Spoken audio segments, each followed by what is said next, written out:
आखिरत की पहली स्लाइड क्या है प्रेजेंटेशन की? किसी को पता है?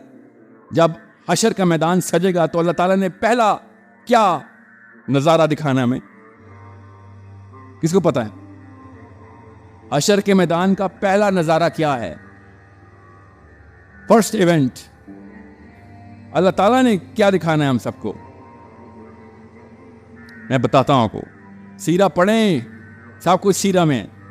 नबी सल्लल्लाहु अलैहि वसल्लम जब हशर का मैदान सजेगा तो सब के सब जितने इंसान आज तक पैदा हुए हैं, जितने जिन्न आज तक, सब इकट्ठे कर दिए जाए और फिर सब के सामने एक बकरी लेके आई जाएगी जिसके सींग होंगे,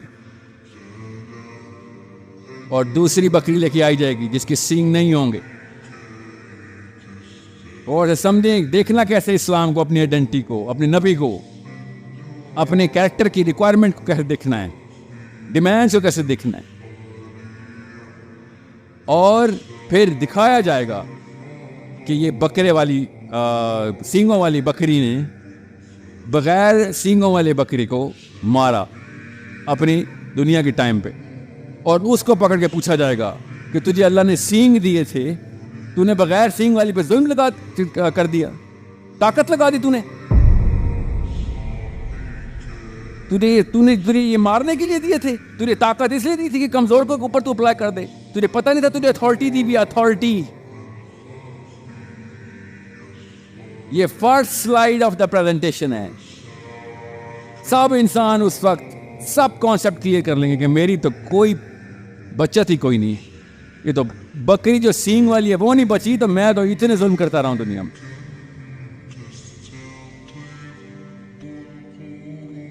ये कॉन्टेक्स्ट पूरी तरीके से आपके ज़हन से उतरता हुआ दिल तक पहुंच जाए, तब मैं आपको बताऊंगा नेक्स्ट स्टेप क्या है। पहले देखो सही तस्वीर है क्या, मामला क्या, ये तो समझ लें। रहमतुल्लिल आलमीन नहीं समझ आए हमें सल्लल्लाहु अलैहि वसल्लम, हमने एक दूसरे को समझना है। हमने इस्लाम की आइडेंटिटी क्या नहीं, इस्लाम की आइडेंटिटी है रहमतुल्लिल आलमीन। व्हाट परसेंटेज ऑफ रहमा आर यू? अब ट्रांसलेशन करें फितरा की। अब वो आज समझ आएगी जब अल्लाह ताला कहते हैं मैं तो इनको अपनी फितरत से पैदा करता हूं, ये इधर से उधर, उधर से इधर घुमाते रहते हैं एक दूसरे को। इसलिए नबी अलैहिस्सलाम को सेंट्रल एम्बॉडीमेंट दी जाती है फिलॉसफी में कि भाई ये है पीक, ये जीरो से स्टार्ट करके पीक तक दुनिया में बच्चे की तरह पैदा करके कायनात की सबसे रोशन मिसाल बनानी थी, अल्लाह ताला ने बना दी कि आप आओ जितना करीब आ सकते हो। देखो तुम कितनी रहमत बांटते रहे हो दुनिया में, दुनियाओं में, बताओ क्या औकात है हमारी।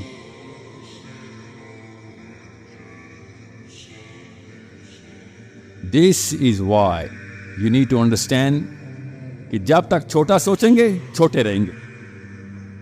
अब आपको मेरे जुमले का मतलब पता चलेगा जब मैं कह रहा था, और हर दफा ही कहता हूं, कि इस वक्त जो मुसलमान हैं वो इस्लाम के लिए सबसे बड़ा कैंसर है।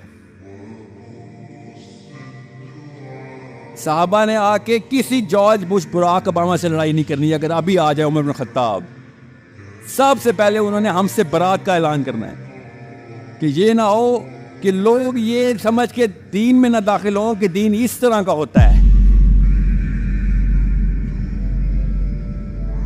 सबसे पहले पाकिस्तानी मुसलमानों से बरात का ऐलान साहबा की सबसे पहली सुन्नत होनी है। ये कॉमन सेंस का तकाजा है, क्योंकि जो लोग बच गए हैं जिन्होंने इस्लाम में आना है उनको सही स्ट्रक्चर पे स्टार्ट किया जाए। वरना वो जॉर्ज बुश तो नहीं कहता मैं मुसलमान हूँ, या बराक ओबामा या डोनाल्ड ट्रंप या जो बाइडन, ना ही कार्डेशियंस बोलती है मुसलमान है।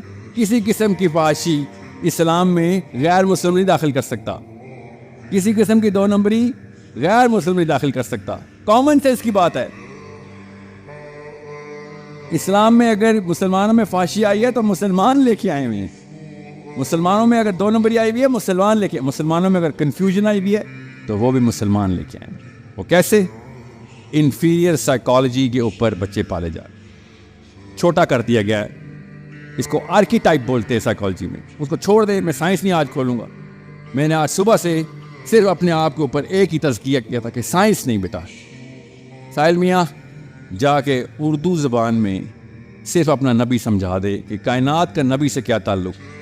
कायनात का नबी से ताल्लुक़ समझ आ गया तो आपको अपना अल्लाह से ताल्लुक़ समझ आ जाएगा। It's a simple 2+2 equation, very simple. अब आए साइकोलॉजी की बीमारी हमें क्या लग गई, बोलो क्या?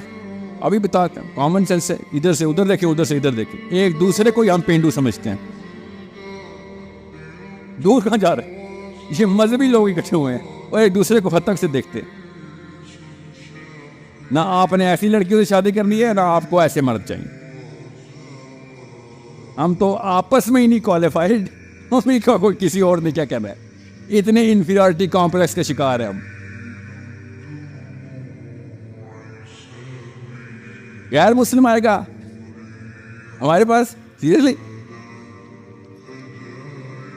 अब साइकोलॉजी में अगर कोई मेरे साथ साइकोलॉजी समझ ले, यहां पे साइकोलॉजी से बैठा होता और वो कहता है साहिल मियां, क्या ये इंट्रिंसिक कॉम्प्लेक्स है या एक्सट्रिंसिक है? तो मैं उसे कहता इंट्रिंसिक है। इसका मतलब ये है कि अगर कोई भी बंदा इस्लाम में आएगा तो इंफीरियरिटी कॉम्प्लेक्स का शिकार हो जाएगा। जी नहीं, सिर्फ पैदाइशी मुसलमान। ये है मसला।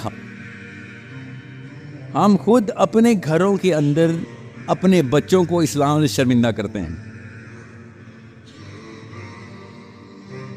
देखा आपने, नोटिस किया? ये बात करते करते मैं खवातीन की तरफ आ गया हूं। आपने अपने अरमान गैर इस्लामी रखे हुए हैं, तो आपकी बेटियां मुसलमान कैसे हो सकती हैं? आपके अरमान गैर इस्लामी हैं।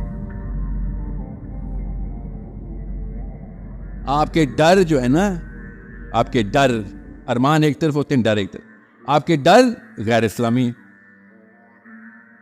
ये दोनों मिलते हैं तो इंफीरियरिटी कॉम्प्लेक्स बनता है। इसलिए आपका बच्चा पैदा ही इंफीरियरिटी कॉम्प्लेक्स के पूल के अंदर होगा। वो खुद तैर के बाहर निकलता है तो सबसे पहले किसको आप करता है? अपनी मां को। इसलिए कह रहा था रक्षा, आपके बच्चों ने मां की सोच कौन सी पकड़ी है ये बता दें। बाप को नहीं इतनी जल्दी वो आग करता, याद रखिएगा, क्योंकि बाप बाहर खाद का पानी पी के इधर उधर से अपना फीडबैक लेके समझ गया होता है बेटे के सामने वो ना अपने अरमान उस तरीके से, ना अपने डर इस तरीके से बताता। मजबूरी होती है उसकी अपनी अना का और अपने बेटे की बका का ताल्लुक होता है कि बेटे को वो रगड़े के लिए ट्रेन कर रहा होता है। तो बेटा समझता है कि बाप ने भी रगड़ा खाया हुआ है, हालांकि बाप ने रगड़ा नहीं खाया होता। बाप खुद रगड़े से बच के पतली गली निकला होता है, वरना तो शादी ना होती उसकी, तो बेटा कैसे होता? Understand the problem in